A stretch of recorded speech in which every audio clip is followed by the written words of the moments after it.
Welcome to the EMN podcast, where philosophy meets disaster and uncomfortable truths meet the profession we call emergency management. This is not safe space thinking. This is the arena. Let's begin.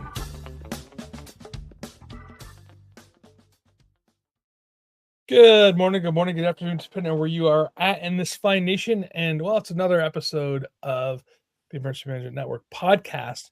And it's well, I got Andrew here with me, of course, but today we have a couple of special guests. I'll let Andrew kind of do the introductions on that end of it. But how are things holding up with you, Andrew?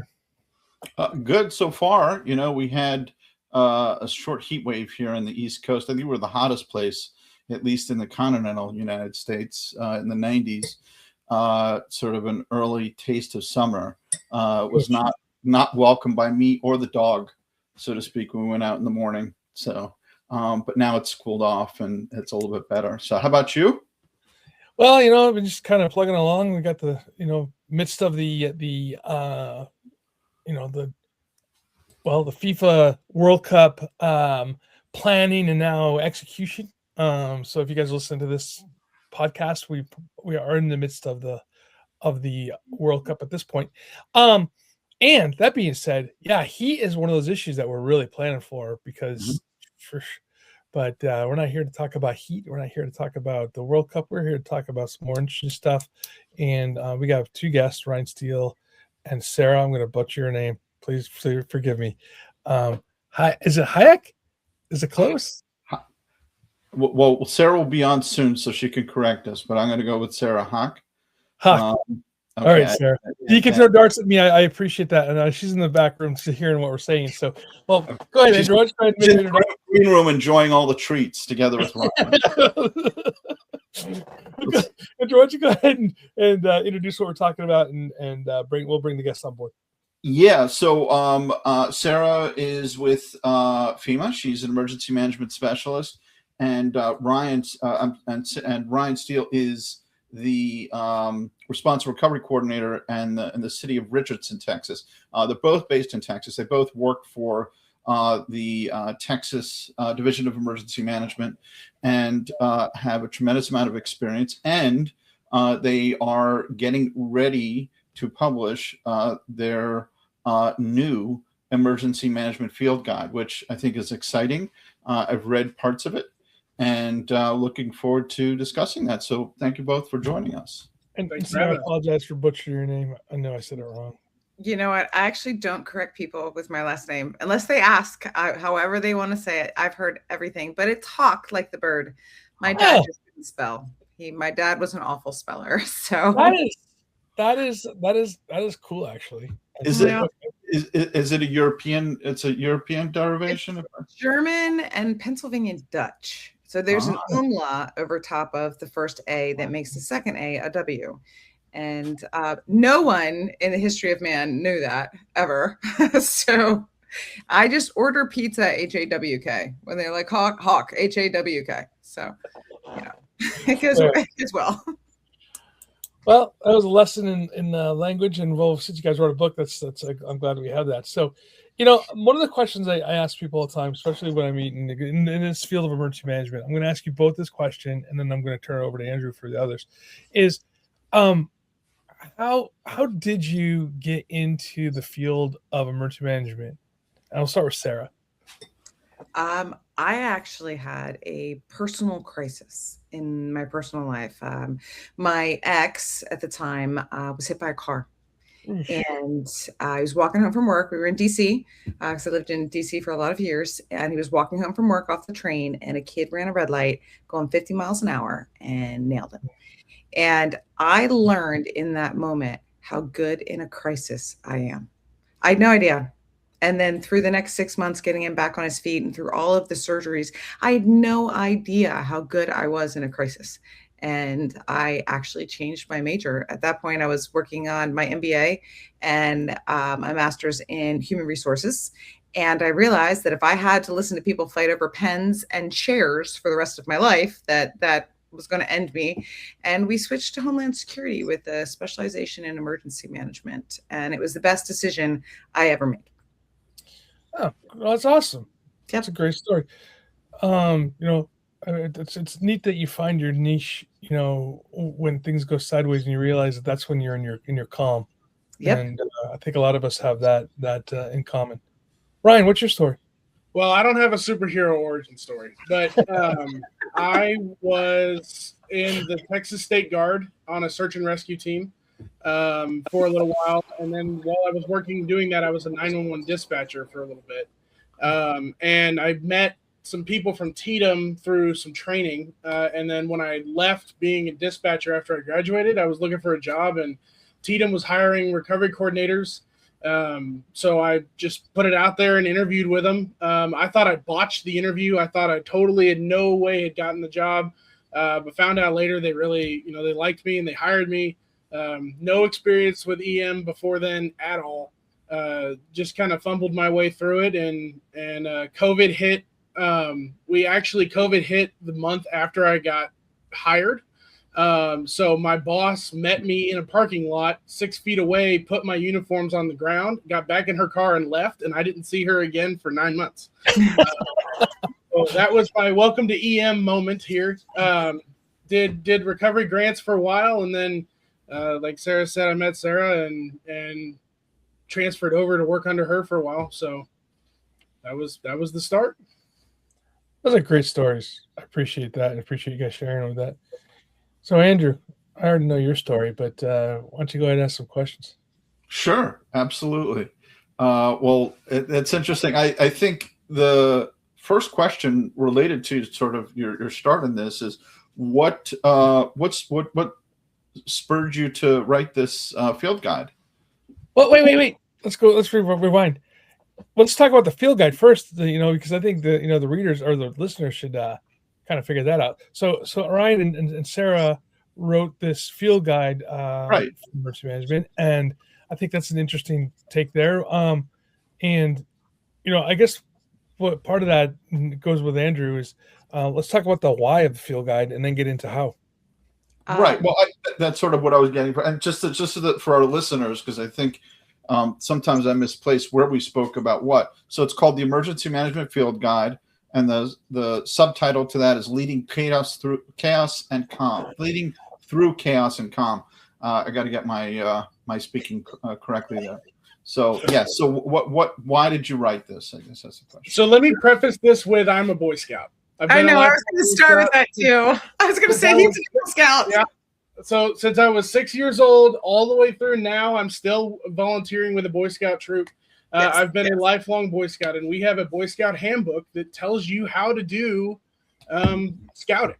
And when I started with Sarah, she basically dropped 100 3-ring binders on me and said, "Here's how we do this job." And I said, "No, I read at a 3rd grade level. I'm not going to do this." Okay. And so as time went on, we started compiling more of a handbook in a 3-ring binder of just like things, checklists, and things that we learned and whatever. And we're putting all these things together. And I remember I went on a deployment to I can't remember if it was a tornado or straight line wind or something. They're all kind of the same at this point. And I was listening to the people around me that had the same job that I did, and useless. Not because they couldn't do the job, but because nobody had ever showed them how to, right? We kind of just throw people into EM and be like, "Here you go, figure it out." Yeah. So when I got done with the deployment, I came back and I was in Sarah's house. I walked into her house and I literally just walked in and I sat down on her couch, and she's like, "What's wrong?" And I'm like, "We need a Boy Scout handbook for emergency managers. I need a color-coded, drop dead, I don't know what I'm doing checklist on what the heck we're supposed to do in this job." And she's like, Sarah turned around and she's like, "I've been thinking about that for a while, and I think we should write a book." So that was 3 years ago. It's taken us that long just to get Sarah to do anything in a Word document. It's taken that long to compile. The book is over 600 pages because you just can't. This job is so broad. There's so many things you have to learn. There's so many things you have to know, right? Yeah. And we get so focused on individual things. Like when I was in recovery, I couldn't tell you how to set up a VRC. I don't know anything about donations management. I know some good things about debris management. I know some good things about contracts, right? But if you're a one-man shop or a two-man shop, or God forbid you got hired as the EM with 1 year of experience, that's just not what you don't know till you know it, right? Yeah.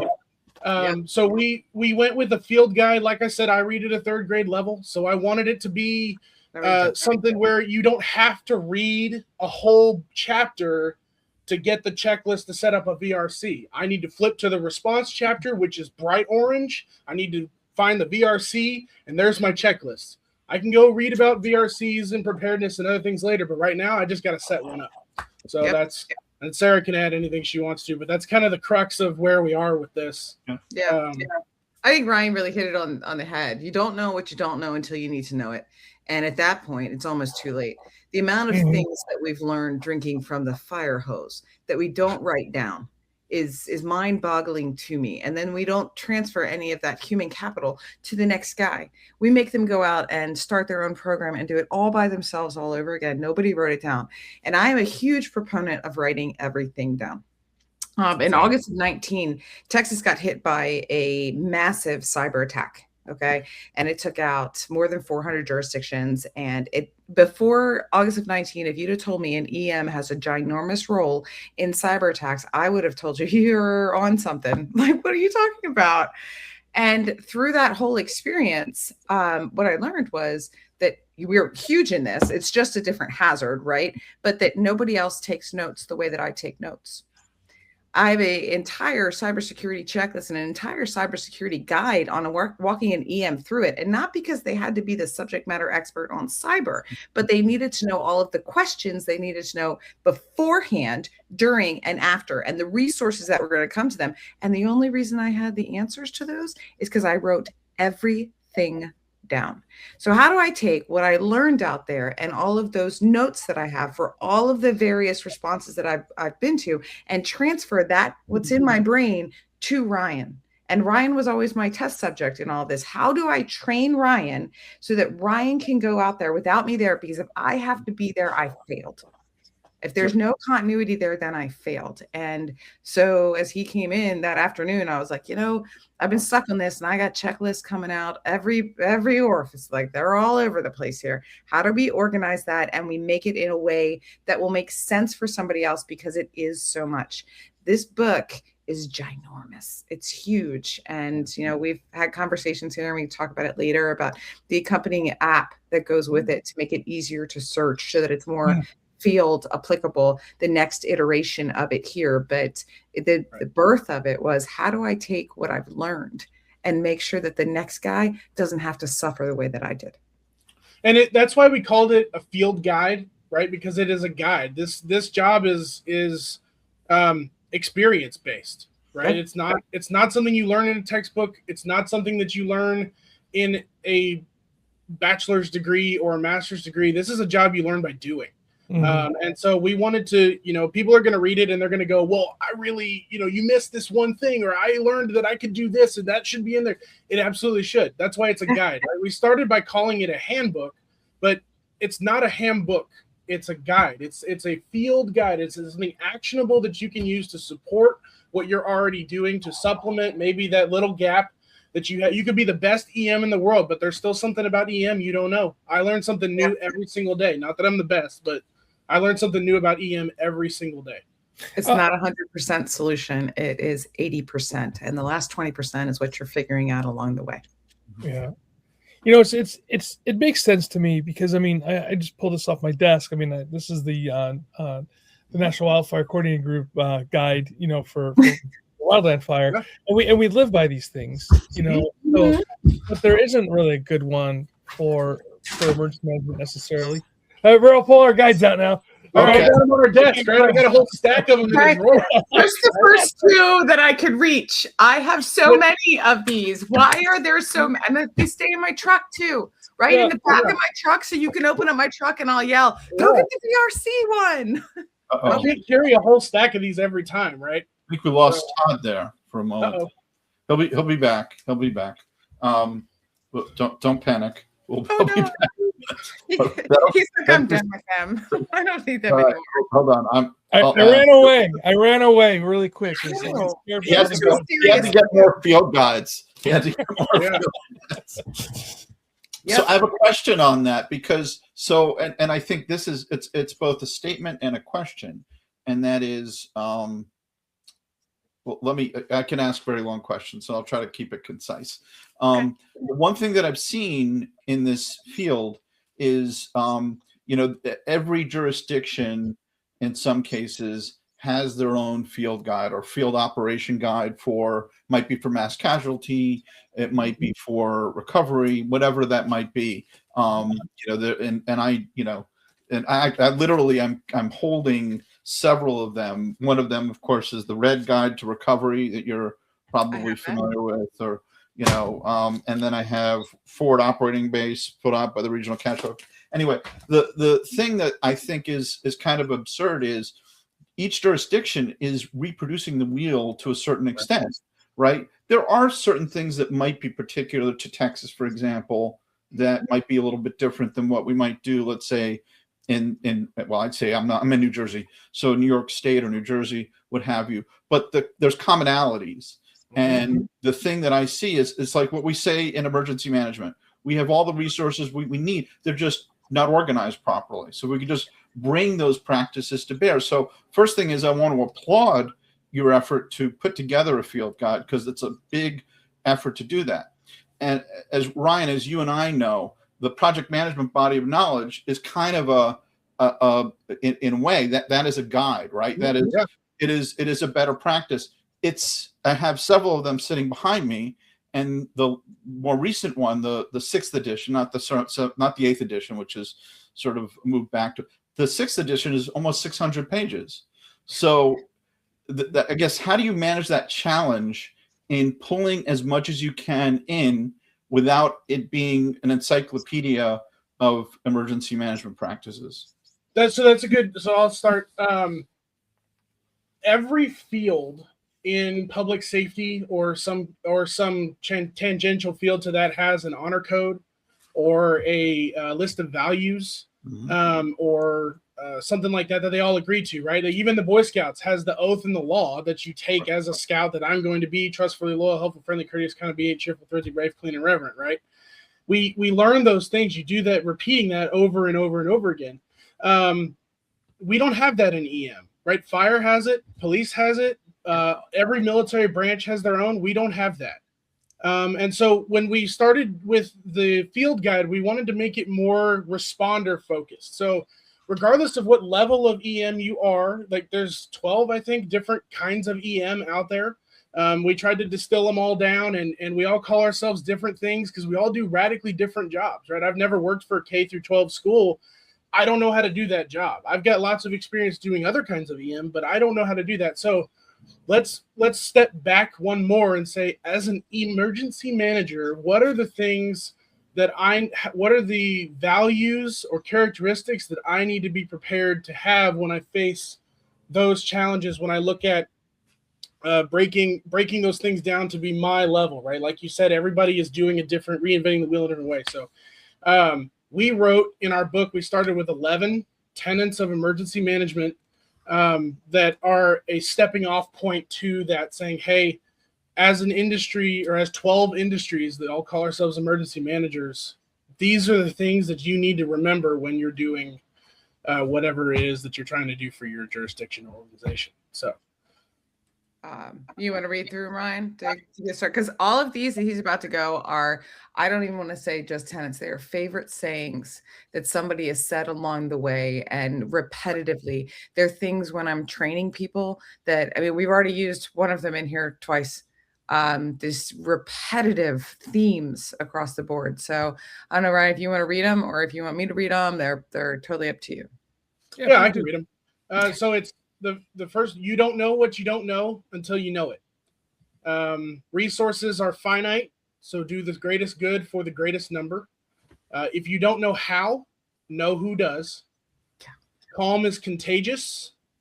Plan like a pessimist, respond like an optimist. The perfect plan is useless if no one knows it exists. The worst time to exchange business cards is in an emergency. If it is predictable, it is preventable. Data drives decisions, but instincts save lives. You don't rise to the occasion, you fall to your training, and disasters begin and end locally. Yep. That's beautiful. I mean, yeah, we all say those. That is a great place to start. It's awesome. I'm excited to see this. I mean, I've got to look at some of the, not the book necessarily, but some of the outline of it. You know, as you're putting this together and going back to those tenets that you just said, what really drove each chapter? I mean, you're saying it's 600 pages. I mean, obviously there's a lot of information inside there. Did you, I guess as a writer, I know this is the hardest part for me is writing a lot and then edit back. What did you edit out of the book that you think that, okay, I didn't need to put it in, or maybe it's another book that you're going to write later?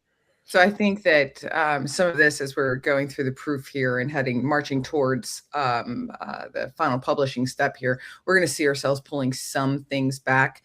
But I know for me, and Ryan and I had many a conversation with this, the organization of the book changed 6 or 7 times. Sure. But I see it as the continuum, because all of it, no matter which direction or which chapter that you put first and which chapter that you put last, it's all secular, right? So if I go through what the national model is, which is what, a lot of people are used to hearing, because that's what the doctrine says. And I hate the word doctrine, by the way. I hate what the doctrine says, or that we have to do things doctrinally. No. But it does give us some kind of structure. So if we are to start in preparedness, and then we move into response, and then we move into recovery, and then we move into mitigation, and then we full circle it. And so in the overall spectrum of the book, how do we start at the beginning with some of the overarching concepts? But before even preparedness, that the way that you would see that internal to a jurisdiction, how do we get you ready? Because if I am not complete here at home, if I am not ready to walk out that door, if I have been personally impacted, I can do nothing else in the continuum.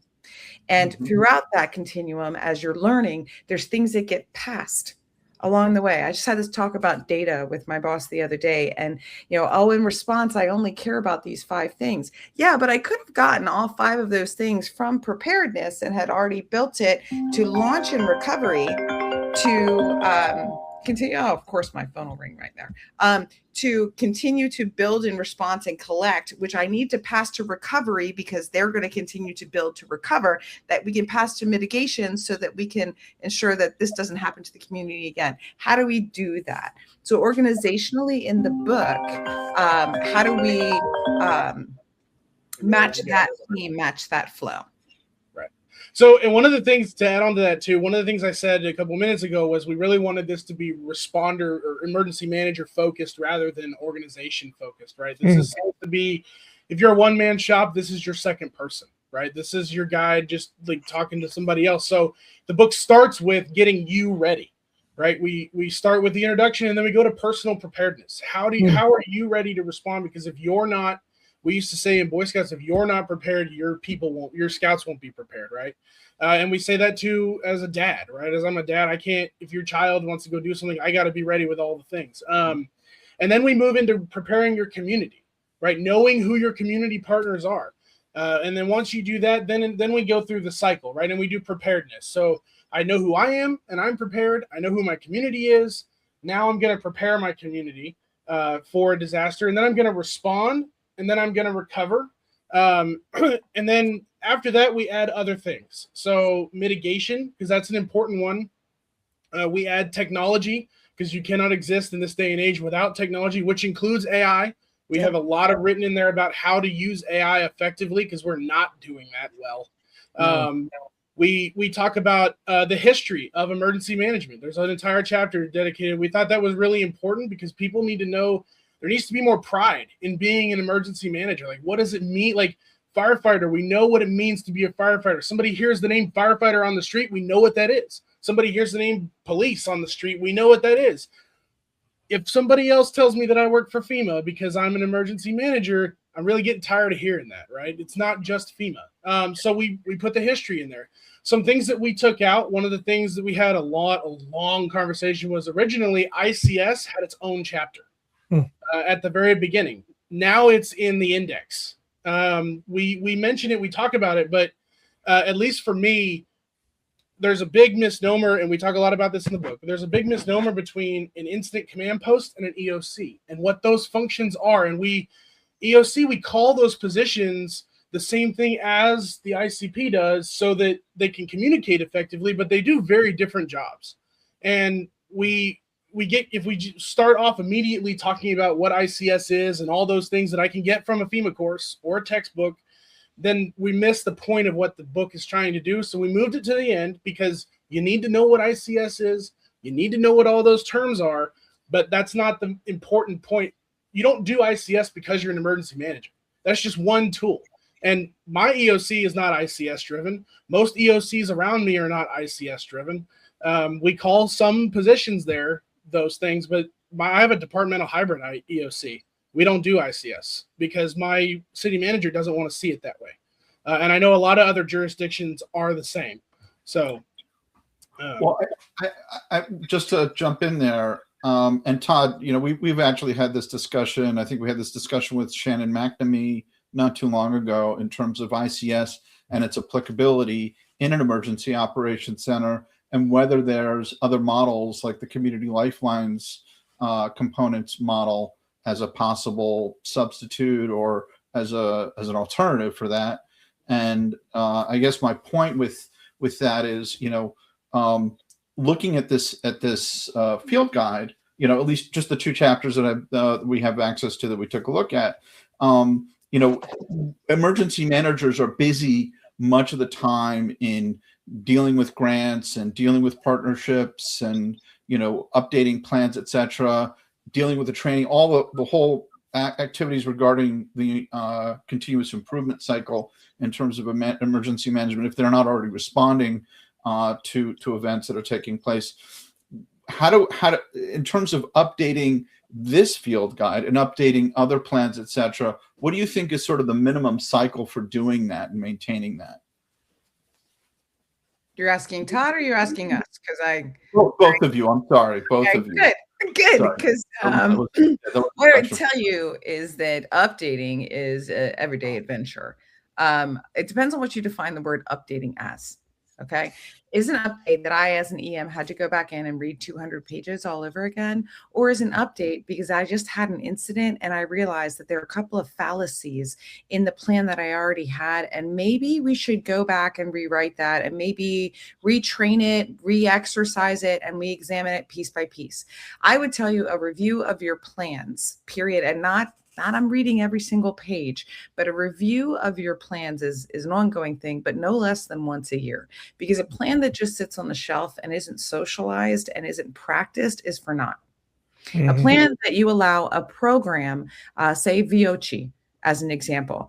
We're doing away with the planning skill set internal to EM because we've turned it over to a program where all I have to do is enter that I have a fire chief and I have a police chief and I have this, and it spits out a whole plan for me without the planning team behind me here that had to go through the plan with me. So for me, the biggest part of the planning cycle is getting everybody to sit down at the table. It's not about necessarily the plan that comes out or the checklist that's at the end. I pull up, a house catches on fire. Fire truck pulls up to house. Check. Fire truck pulls out hose. Check. A car parked inconveniently. Break window for fun. Check. Throw hose through window. Check. Okay. That's not what the planning cycle is or what planning is supposed to be. Planning, the whole point is that we sat at a table across from one another. I found out what you have. You find out what I have. We identify what our gaps are here and what our plan is, or the guy that we know on the side that's going to help us fill them on a bad day. And that is a continual, every single day process. So when people tell me that I don't have time to update my plans, I tell them, then we need to change how you're looking at your plans. More your time. No, I'll just say, too, I want to add that if you feel like you don't have the time to do that, then I would be focusing on my exercise program, because your exercise program should be doing double duty here.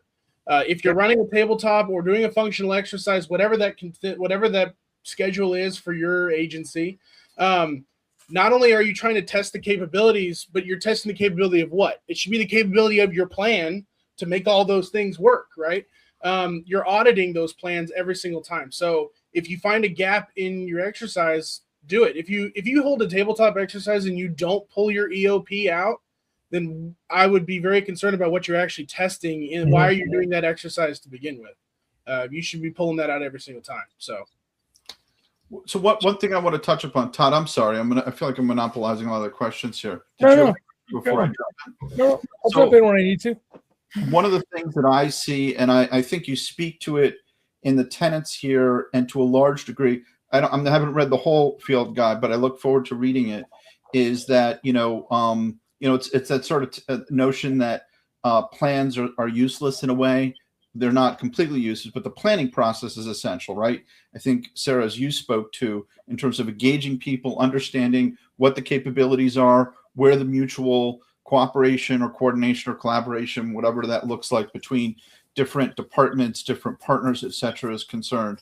Do we need to rethink how we're doing our training and exercises? Because what I hear from folks is we don't have time. We don't have time to do this. We don't have time to do. But the exercise, they're really essential to do the exercises. But the way in which we do it has to be effective. Like I've seen a lot of training where, I'd like to basically, just crawl up into a ball and not hear what's being said, just because it's just boring and mind numbing and it's not effective. Yep. And at the same time, I've done training for now over 20 years. And in various ways, I've been a CERT trainer. I've been a trainer for New York City Emergency Management in terms of their mass care and recovery planning. The thing is that folks will tell me again and again, we want more hands-on work. We want more hands-on training. So if we can bridge that gap, is that a potential solution to really? It could be. What I like to start with too is there's a difference between a plan or an EOP or a COOP plan or a hazard mitigation plan, whatever it is, and an SOG, right? So when we talk about plans, especially in the book, what we're talking about is that massive, EOP. When I started at Richardson, the first thing I did was take 2 weeks to read the 43 plans the city has so that I understood what my job was, but that doesn't tell me how to do my job, right? So I go to the SOGs for that. That tells me how fire truck pull up, break window, so on and so forth. I think that's a big issue that I've seen in other jurisdictions, and we're not perfect at it either by any means, but people don't read the plan, so it's useless. That if your plan is not read, it's useless. But the plan does not tell you how to do your job. So you need to have an SOG that the plan supports that you're going to update more frequently. One of the things that I noticed, a great example of this when I started here, was I was reading through the COOP plan, and the continuity locations seemed to be the same. And so what I did was I took all that data and I put it on a dashboard, on a map, and I found out really quickly that our Performing Arts Center had 7 different departments that said in the event of a COOP activation, they're all going there. So I called the Performing Arts Center and I said, hey, do you guys know that all these departments are going here? And they were like, no, and we can't support that. And I was like, okay, well, that's a great, let's fix the COOP plan now, because if we have to activate and they're all showing up, that's a lot of snacks, man. So snacks are important. We'll all come for snacks. I don't know about you guys. Plan and put it on a map, right? Take your plans, and if you pay for AI, don't put it if it's free. But if you pay for AI, put your plan in AI and have it connect them. I was working. I did a demo with a really cool private sector partner that's selling an AI demo that actually reads your EOPs and all the annexes, and it matches them to FEMA standard, and then you can actually take it and match it with your SOGs and your COOP plans and make sure that everything lines up. And where are the parts that you're missing? That's invaluable, and the computer did it. So if you're telling me you don't have time, make the computer work for you. They have other people. All of our COOP plan. I don't write the COOP plan. You can share that company if you want to. There's no it's all right. There's a couple of them out there. The one that I was working with was EM1. I don't write the COOP plan. Every department has an annex, and I give them the guide, and they write it. And then when they're done writing it, I review it and we talk about it. Because I don't have time like everybody else, right? And now I'm using it. I don't have time to write 24 annexes. I don't have time to write 20 ESFs. Now we're moving from annexes to ESFs, and so now we're trying to like merge all these things, and that's too much work. I'm trying to be. I like to say that I'm the laziest emergency manager in the world. My goal is to automate everything that I do, so I can just be on podcasts and hang out with other cool people. Like that's my whole goal in emergency management. And you can do that 90% of the time. I just want to make sure we say that there is that last piece, because if you want to win the game, you have to show up. Okay, I just want to make sure we say that. You'll have to show up and play. I'm being a little bit facetious here, but to try to get that point across it's great and all to do a 5-year update. I think Texas actually just came out. They want us to do 3-year updates on our EOPs now. That's great and all, but the way that we move around this industry and the way that stuff changes and constant update your SOPs and make sure they're in line with your EOPs, and don't rely on 200-page documents to support whatever you're doing. And circling back to what Andrew asked originally about, is there an updated model to this? I think that you're spot on with the training. And not just the exercising, but spot on with the training. Our training was written. I want you to go back the next time you go into one of those classes, whether they're a national class or a local class, and I want you to tell me when it was written. I want you to walk through the modalities that you use to train. So, like some will come back to the 508 compliant thing, and that's modalities. No, it's not. No, it's not. Some of the best trainers I've ever have found new and inventive ways. There's a 300 and 400 class that happens in Waxahachie here that I advertise for everyone, because he found a way to take little play cards and T cards and everything else, and they have maps. They involve GIS, every modality, and brings in everyone from the city and everyone from the county, and involves in all of it and induces the stress, so it feels like you're actually out in the field there with him. He took everything that he learned as a fire chief from every single response, and he integrated that into training. And we don't encourage that. We just say, here's your little book for 300 and 400, and you're going to sit in here, and I'm going to go through every slide with you. And what are they getting out of that? I think that there's a revamping of the overall training program. If I want better EMs in the longer term, if I want to make better EMs and better people that are more competent to survive their own personal disasters and workplace disasters and community disasters, it starts with how I train them. And we have to meet them in a better spot, not even just in the collegiate environment. I like the collegiate environment because you have more money. Have you ever been to Disaster City down at A&M in Texas? I have not. If you haven't, and you don't know what it is, I want you to pull it up on your computer. And it is fully immersive. Like there's actual plane crash there, and you have to go inside the plane. There's the actual EOC that gets stood up in the room, and you have observatories above it for everybody to watch the play on the ground. But it's a huge city, literally Disaster City. And it's one of the best training facilities because they rethought their training approach. I mean, and there's nerds out there. Like nerds make the world run, right? So Arthur, I'm going to butcher his name. Arthur Simmental has a really cool tabletop exercise game board. It is awesome. Last year I developed. And Andrew's got it because it's everywhere. I'm also I'm a nerd, although this is backwards on the shout out. Yeah, shout out. It's a cool game. Last year, like you talked about how people get bored with exercises, right? We're sitting there, we're doing nothing.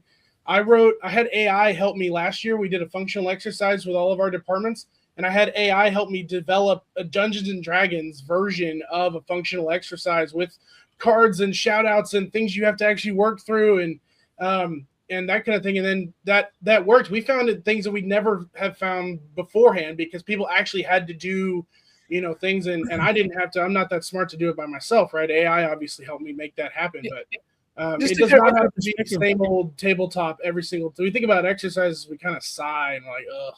It's kind of like going to the gym.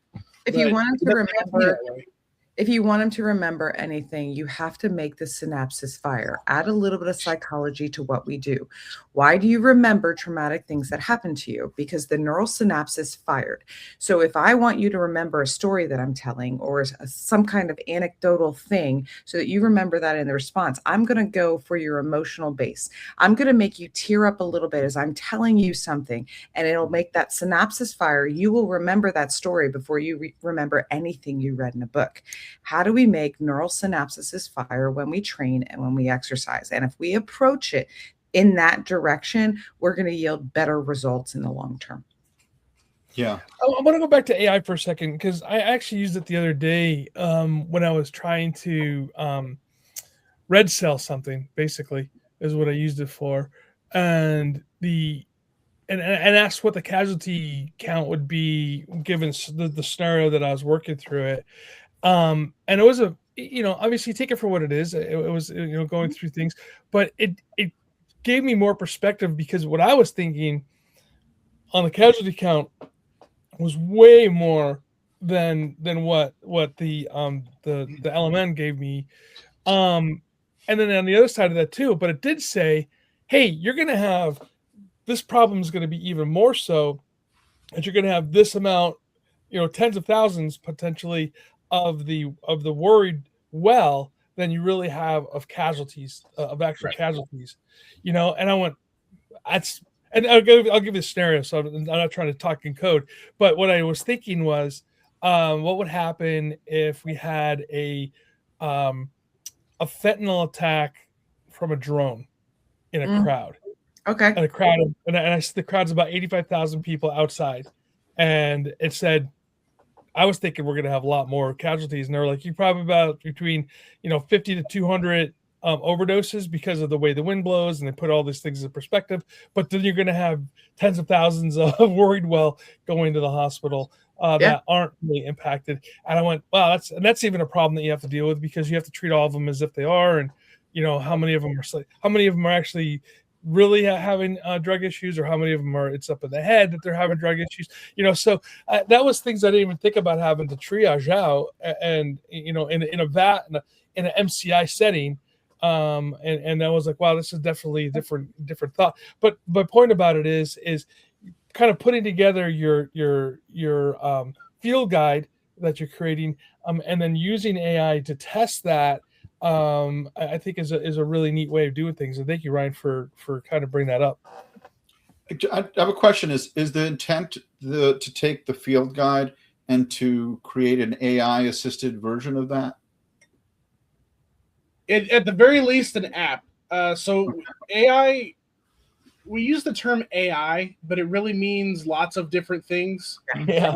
And it's such a broad, so it would be disingenuous for me to sit here and say we're going to make something AI enabled, when in reality AI is pretty much in everything at this point. And it can be tied to different things and do like small things, but still be AI enabled. So I would like for it to be able to have some of those features, although I'll say there are some great programs out there that do that already. Mm-hmm. So what we're trying to do here is with the app is I don't have time. I can't carry around a 600-page book, but I can click VRC. Here's my checklist. And what would be nice if I was going to put anything, not how the sausage is made, but for all my nerds out there, if I was going to put anything in there, is going to be that jurisdiction specific part. That would be what the AI would do. So you could input information about your jurisdiction, your community, and it would tailor the checklist we already have to support whatever EOP or plans or community information that you provide. Because not everybody has a CERT team. Not everybody has an MRC. Not everybody has Chapter 418 of the government code that gives me specific options, right?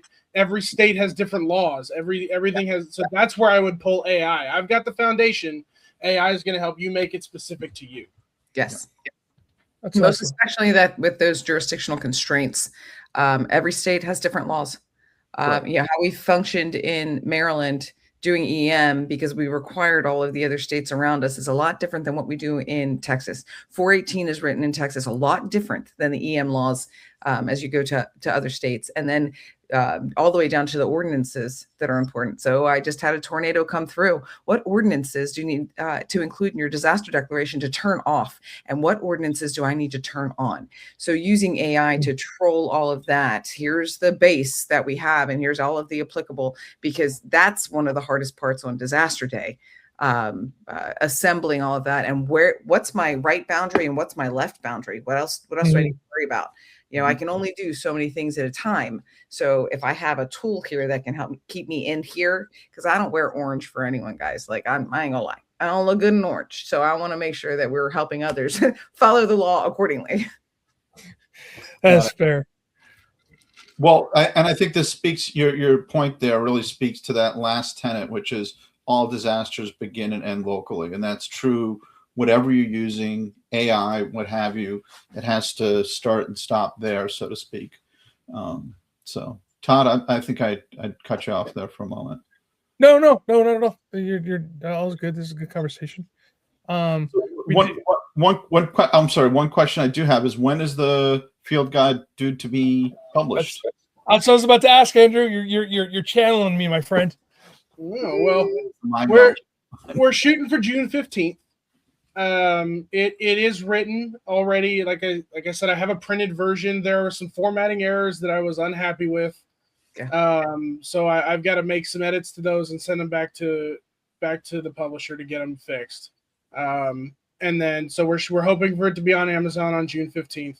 The other big issue we're having is I don't like the price. I don't want it to be cost prohibitive. And I don't want it to feel like a textbook.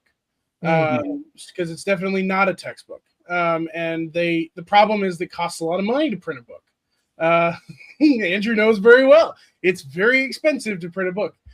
So the cost for it to have printed is going to be, we're trying to get it down as much as we can. We're going to offer a digital version as well. For those that want to read the digital version, that'll be a lot cheaper. So that's those two things I'm fixing. Hopefully I can have those fixed by June 15th. But if you're at the TDM conference next week and you want to see it, let me know. I'll be there all week, and I'm happy to let you hold it and feel it and read, do some little read throughs, whatever you want, so that you can see it. I'll be there with them after hours. Unfortunately, my job precludes me from being allowed to attend during the day. So we'll be there after hours. I know that we're trying to wrap up, Todd, and I don't want to take up all of your time. One of the questions that you guys sent us that I want to cover that's not about the book is the question starts with the book, but you asked, we start with it's 2 a.m. And your phone is chiming, and one of the tenets that we say is calm and contagious, and composure is more valuable than any checklist. So you asked about habits. What are some habits that we do to help us be more responsive, to be stay composed when everything is falling apart? And so I just want to pass that along, our answers to that. So I'll go first. I want to say the best lesson that I ever got didn't come from emergency management. It actually came from my 911 telecommunicator instructor when I first took that course. Early in my career. And she said the best way to keep your composure is when someone else's world is falling apart, is remind yourself it's their problem, not my problem. Yeah. Right. And that sounds cold, but what I want you to understand about that is they're not saying don't care. They're saying don't absorb it. Right. When I show up at a disaster, right, I went to the Kerrville floods, and you see this devastation, you see this disaster around you, you're there to help. You're not there to be part of the disaster with them. So don't absorb all of that. And I'm not saying that's easy, but that's the goal, right? The moment you start feeling what they're feeling, you stop being helpful. And I'm not there to not be helpful. So your job is to be the calm in the room, and you can't do that if you've joined the panic. Mm-hmm. And so the way that we do that same instructor taught me a verbal judo, if you ever heard of verbal judo before, principle that I use ever since. When someone starts getting louder, right, like they're on the phone, they're like, my whatever is dying, I can't do this, I can't breathe, whatever it is. Don't say, be quiet, right? If you've ever told your spouse to be quiet, they get angry, right? Don't ever say that. What you say is you start getting quieter. And the quieter you get, they actually stop talking. When they can't hear you talk anymore, they stop and they listen because they want to be understood. So don't match their volume, bring yours down. It's physiologically impossible for someone to escalate when the person across from them is de-escalating. It's kind of crazy. They'll stop yelling. Once they stop, you can figure out a solution. We say calm is contagious, right? That's one of our tenets, but so is chaos. Chaos is also contagious. The question is which direction it spreads from you. Are you going to be part of the problem or are you going to be part of the solution? The last thing that grounds me, and I'll let Sarah talk, is you don't rise to the occasion, you fall to your training. That one matters because it removes the pressure of thinking you have to be brilliant in the moment, right? I don't know everything. I don't pretend to know everything. I just talk fast. You have to execute what you've already practiced. And that means that your checklist isn't your crutch. It's the point. Don't be afraid to reach for it. The people who hesitate to use a checklist because they think it makes them look uncertain are the ones who miss things. Yep. The professionals who look the most composed are usually the ones most willing to slow down and follow the process that they've already built before things go sideways. So, and I know Sarah has a good answer for it too, so I'll let her talk. I'll be real quick because I have one. And it's something that an air medic taught me. I was actually newer in TDUM. It was 2015 or 16, and we had 13 tornadoes touch down around us, including an EF4 that came and killed 10. It pulled 10 off of the George Bush Turnpike, blew their cars off. It's my first time running a state response for the district. I had no idea what I was doing. I was panicked, right? And coming into the room on the first day, and we do our thing. And my air medic pulls me aside and he says, "Hey, I need you to remember something for tomorrow, and I want you to do it." And I was like, "Okay, what do you have?" Like really traumatized, right? He said, "I need you to check your pulse at the door." I was like, "What?" He said, "Tomorrow, when you come in, I want you to literally check your pulse at the door. Okay. The energy you walk into the room with is the energy the room will exude. And as an EM and as the EOC manager in here, everybody is looking to you. They will do what you do. If you are panicked, they will be panicked. If you are calm, they will be calm. So every time you walk into a situation, new or old, check your pulse at the door. And now you know something about me, because even in a presentation, if I'm going to present at IAM or I'm going to the TDUM conference to present, if I'm coming in to train a class, if I've got to do anything, I'm walking into my little kids' volleyball game, because I'm coaching them now. The first thing that I do is I check my pulse at the door, because the energy that I exude is the energy the room will exude. And if there's nothing that I can pass on to any new EM out there, is check your pulse, slow your breathing, and just hang on for the ride. Mm-hmm. That's amazing. Great information. What I love about this too is it's cross-discipline. I've been teaching the check your pulse first to my EMT students and paramedic students for many years. And it's true, right? Because if you walk into the room and everybody else is looking at you and you're freaking out too, you're not going to be able to do anything. And I think it's great lessons to be transcribed into emergency management as well. Ryan, Sarah, I appreciate your time. Stand by for a second, but we're got a couple things to do to wrap up. But we'll talk in a second. Andrew, that was a good conversation. It was a great conversation, and it's nice to hear some fresh voices, some folks from a different part of the country, because I know we talked to a lot of different folks from different parts. Texas is one of those states that's, it is as they say in Texas, it's a big state. Everything is big, and it's just wonderful. And I think that this project is we've talked about this. It's a need for a body of knowledge, but not just knowledge, but a practical guide to doing things.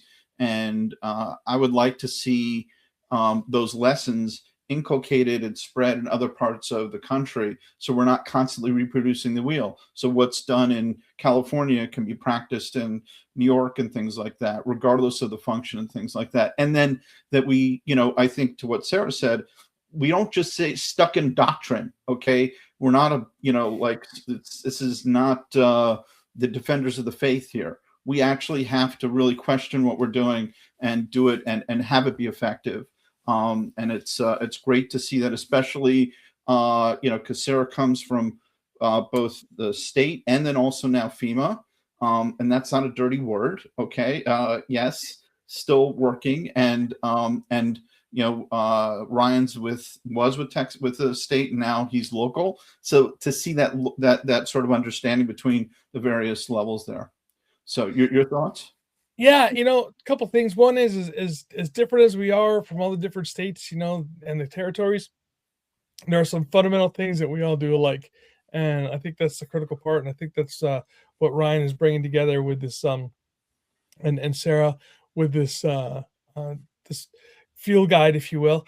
And I'm really looking forward to seeing that come out and really being used. And we had a really good conversation. I could have been talking for another hour or two, but there are things that we got to get done for the rest of the day.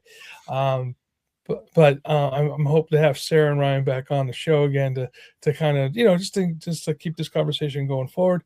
But you know what? I got the World Cup to deal with, and I have to get going. So you have other work? Come on. Yeah, the world is here. So I know throughout the for all my friends and family out there working at the 11 different stadiums throughout the United States, and 17 total, I think it is, maybe 16, including Mexico and Canada. The world is in North America, and everybody, please, as always, stay safe and stay.